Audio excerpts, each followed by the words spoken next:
Before we get things started this week, I would like to apologize about not uploading the Rumble vlog last weekend.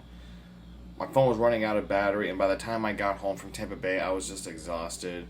But this week, we are going to break down everything that happened at the Royal Rumble, as well as discussing the new Argylle movie, which came out this past Friday. So, it's been a few weeks. Welcome back to Cinema Smackdown.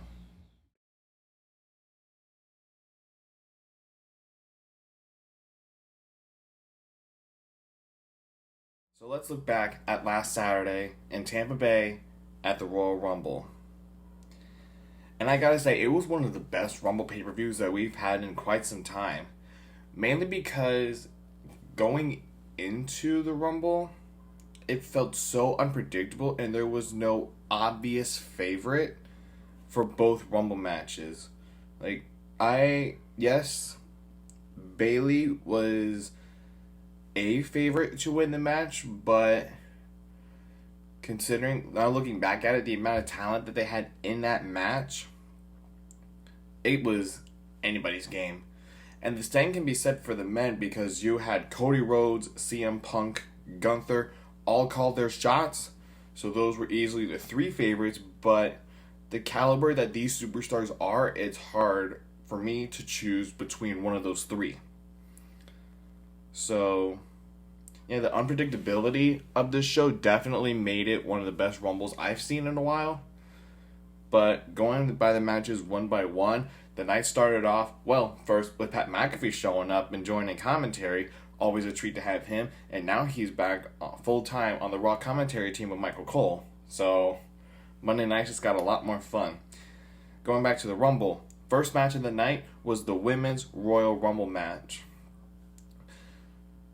And they just start off with the surprises right out of the gate. So you have Natalya coming out at number 1. No surprise there. But at number 2, someone who I would like to call Orlando's favorite daughter, Naomi, formerly known as Trinity in TNA, has come back and is number 2 in the Women's Royal Rumble match. And I lost it. Although it was kind of expected that Naomi would be coming back to WWE, it was still just an absolute surprise, and I'm so happy I got to be there for her return to the ring. And then the match got started, and it wasn't too long until we got our next surprise, and this one, also kind of predictable, but maybe even more shocking than Naomi. A woman named Jordynne Grace. Jordynne Grace is the current TNA Knockouts champion. And actually, it was Jordynne Grace a few weeks ago at Hard to Kill, one of TNA's pay-per-views, and she beat Naomi to become the current Knockouts champion. So knowing that they were in the ring, standing face to face, just having a moment, it was beautiful. It was so nice to see them back in the ring again. And then you fast forward a little bit later into the match, when we get superstars from NXT like Roxanne Perez and Tiffany Stratton, who is now officially on the Smackdown roster with Naomi. So good for Tiffany Stratton. She deserves that call up. Been a long time coming too. I think it may be a little bit overdue, if you ask me. But one of the more shocking moments that happened in the Women's Rumble, at number 28, Jade Cargill, finally, after months of being signed to the company, has finally made her in-ring debut in the Women's Rumble match. And she's been putting in work. Because the first thing that she took care of was Nia Jax, who was the only woman standing in the ring by the time Jade Cargill got her way in there. And she takes care of Nia with ease, flexing during the process too. But not only that, last year it took about 11 superstars to eliminate Nia Jax in the Rumble. This time, Jade Cargill single-handedly eliminated Nia Jax herself, proving that she is the newest powerhouse on the block and she is not someone you wanna mess around with. Can't even think straight. The Rumble was just that good. Jade Cargill single-handedly eliminated Nia Jax in one of my favorite moments in the Women's Royal Rumble match. But then we get down to the final three. It's Jade Cargill, Bayley, and a returning Liv Morgan. And who's the last woman standing? Bayley. This victory is the one thing that has eluded Bayley throughout her career, and it is about damn time that Bayley got this moment. So, congratulations to Bayley. She is going to the main event of WrestleMania in Philadelphia. Now, the next match we have on the card, which I didn't expect to happen so soon, was the Fatal 4-Way match for the Undisputed Universal title. It was Roman Reigns facing against LA Knight, AJ Styles, and Randy Orton. And this match was a lot of fun. I just remember RKOs left and right for everybody, including Roman Reigns. But the near falls, though. It's the near falls that I think made this match so good. Because everyone was wanting one of these superstars to dethrone Roman Reigns. Maybe more so LA Knight and Randy Orton. Maybe not AJ Styles right now, but definitely Knight and Orton. And the near falls that they had was absolutely surreal. Actually, I'm going to give AJ Styles props for one of the near falls where, if you remember, at WrestleMania a couple of years ago, it was Roman versus Edge and Daniel Bryan. And he stacked and pinned both superstars. Literally, a similar thing happened in this match. It was a pile of Roman Reigns, LA Knight, and Randy Orton. And AJ Styles went to pin all three of them at once. Somehow, all three of them were able to kick out. And then Roman eventually retained the Undisputed Universal Championship. Moving on, we have the United States title match between Logan Paul and Kevin Owens. Logan has done it yet again and delivered a great match.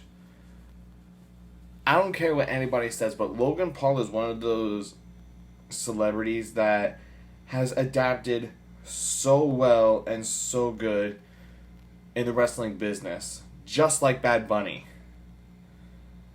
His matches just, either they're at the same level as its predecessor or they're slightly above. Logan Paul, in my mind, has never had a bad match since he got started in WWE.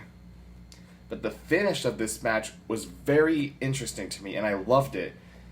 And that's from a general standpoint. If I'm biased, I'm going to say Kevin Owens got screwed. But here's what happened. So, one of Logan Paul's buddies who was sitting front row jumps the barricade and gets the referee distracted.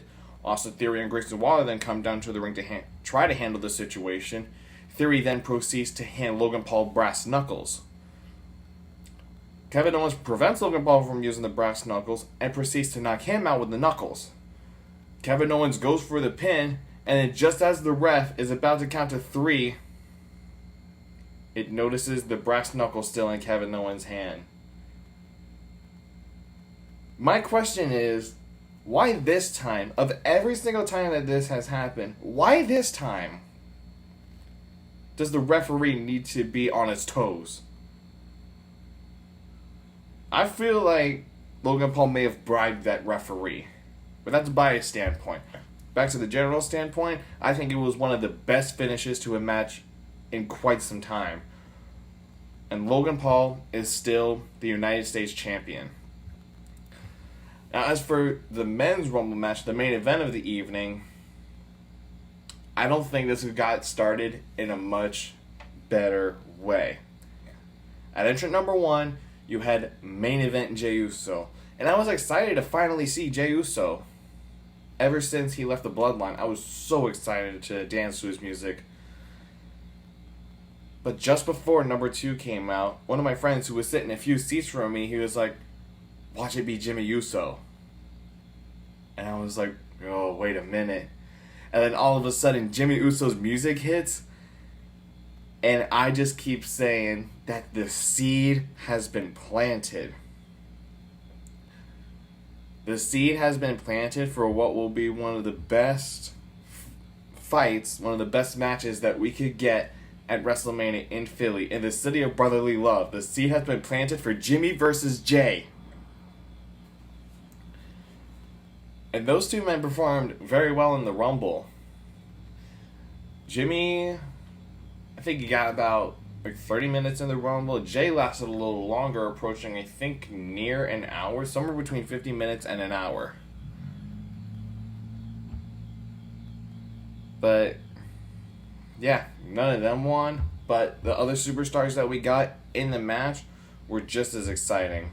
Pat McAfee was in the men's Rumble match for the first time in his career, but inside the ring was the returning Omos and NXT superstar Braun Breaker, who, yes, it was nice to see him get his Rumble spot too, well deserved, to Braun Breaker. And then Pat McAfee enters the ring, climbs over the top rope, stands on the apron for a second, gets back in the ring again, climbs over the top rope, and then proceeds to eliminate himself. He's a smart man. Pat McAfee is a smart man for that. And we get down to the final two. And no surprise, it is CM Punk and Cody Rhodes. Ladies and gentlemen, for the first time in nearly 3 decades, we have a back-to-back Rumble winner in the American Nightmare, Cody Rhodes. I really wish it could have been CM Punk, but now unfortunately he's out with a tricep injury and he's going to miss Elimination Chamber and most likely WrestleMania this year. But what is very interesting and what I am slowly getting more and more invested in is this rivalry now that's starting to brew between Punk and Drew McIntyre. It's like every other day on social media, Drew McIntyre is just firing shots at CM Punk because of his torn tricep injury. McIntyre saying that he prayed that this would happen to Punk. I think whenever Punk gets back, this is a match that y'all would need to book for SummerSlam. Wherever it may be this year, that is one of the big 4 pay-per-view events, besides Rumble, Mania, and Survivor Series. Book that match for SummerSlam. You gotta do it. But again, should Punk return in time? He should, but that's not up to me. Bottom line, the Royal Rumble, I give it a solid 8 out of 10. Great show, great appearances, great matches. Loved it.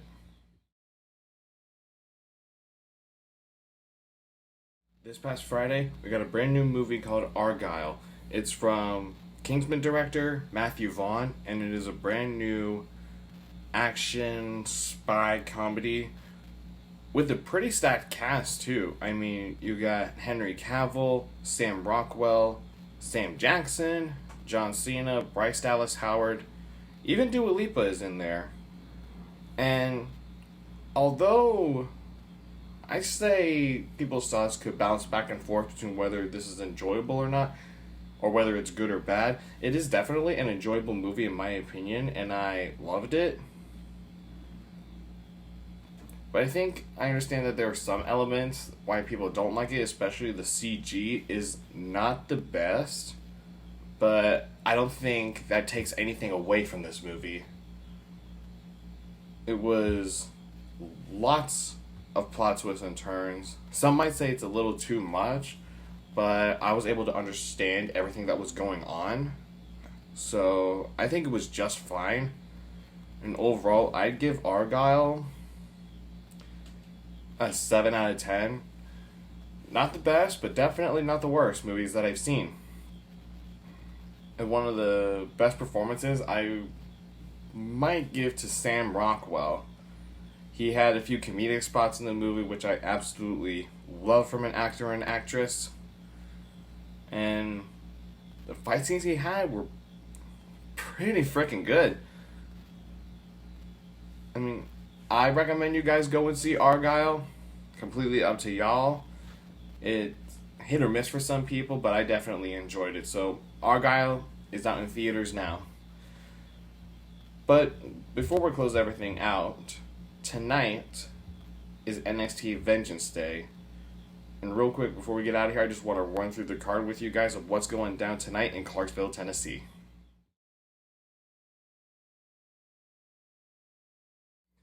Been a bit of a wait, but we're finally here at NXT's first PLE of 2024. NXT Vengeance Day is live from the F&M Bank Arena in Clarksville, Tennessee, tonight at 8 o'clock on Peacock.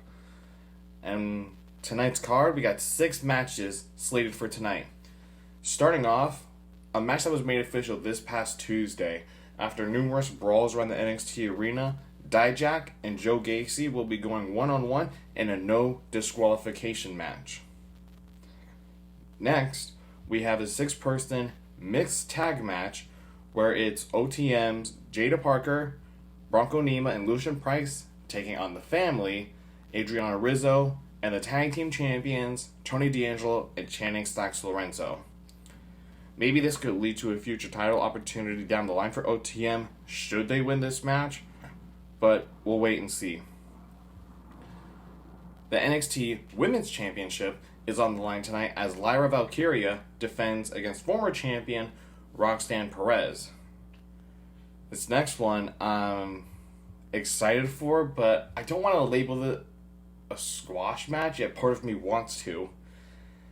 The NXT North American Championship is on the line as current champion Oba Femi, who cashed in his contract 1 week after winning the breakout tournament on Dragon Lee to win the belt, will be defending against former champion Dragon Lee. Again, part of me wants to label it a squash match, but part of me doesn't, because I love how PLE matches like to go the distance. So we'll wait and see how that goes. Next, we've reached the finals of the Dusty Rhodes Tag Team Classic. And this is very interesting. The final teams are Trick and Mello and Braun and Baron Corbin. Knowing that there's a potential that Carmelo Hayes and Braun Breaker could be getting signed up to the main roster is kind of throwing me off a little bit on how this finals match is going to go, as to who wants it more, who's really wanting to get that tag team title opportunity in the future.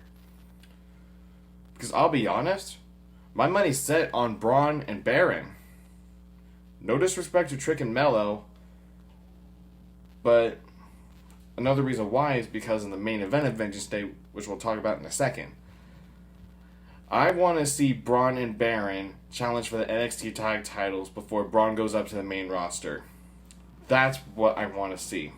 Because they've actually started getting along with one another ever since their brutal battle back at No Mercy last September. So, yeah. I want to say that Braun and Baron are my picks to win the Dusty Classic Finals. And finally, we didn't get it at New Year's Evil, and we better get this tonight. The NXT Championship. Ilya Dragunov and Trick Williams. I have said it before, and I will say it again. This match better not get postponed. Because if they're going to have the Dusty Classic prior to this match, and something happens, and this match gets postponed again, I'm throwing hands with everybody. I'm serious. I have waited a long time for this kind of match for Trick Williams, for Ilya Dragunov, for both these men. Because every single encounter that they've had, their past 2 matches in October of 2022 and at Heatwave last year, instant classics. And it will be no different tonight. In regards to my pick,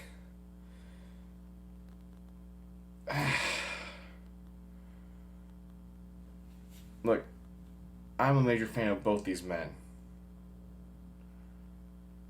But I feel like Ilya Dragunov's reign is coming to an end soon. And if it's as soon as tonight, Trick Williams will be the new NXT champion by the end of tonight. By the end of tonight, I guarantee it. So, give me Trick Williams tonight to win the NXT championship. It's gonna be an insane night tonight at Vengeance Day. That's it for this week on Cinema Smackdown.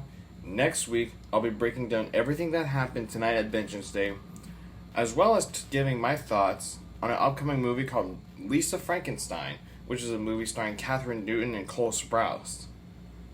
So, make sure you like, share this video, and then subscribe and turn on the notification bell so you can get notified every Sunday when a new video comes out.